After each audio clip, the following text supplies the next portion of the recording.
প্রথমে ডালটা সেদ্ধ করে নিয়েছি, ভালো করে ভেজে নিয়ে, শুকনো ভেজে নিয়ে সেদ্ধ করে নিয়েছি। আর লাউটাকে বড় বড় করে কেটে প্রেসার কুকারে আলাদা একটা সিটি দিয়ে ভাপিয়ে নিয়েছি।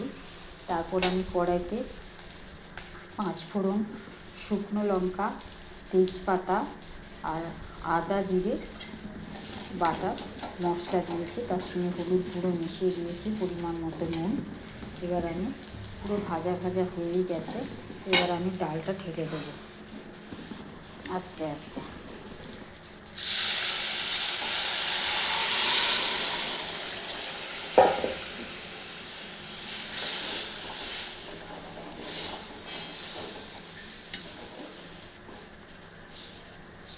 বড় বড় করে লাউ কেটেছে, এবং লাউ দিলে খেতে খুব ভালো লাগে।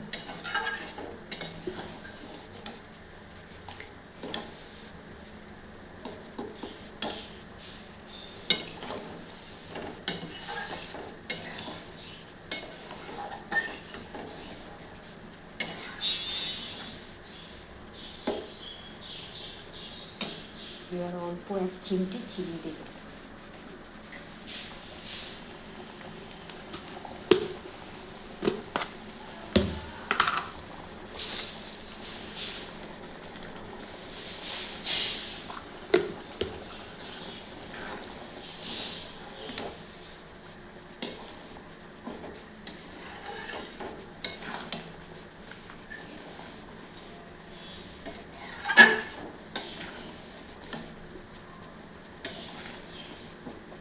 ঘন করে লাউ দিয়ে মুগের ডাল রেডি।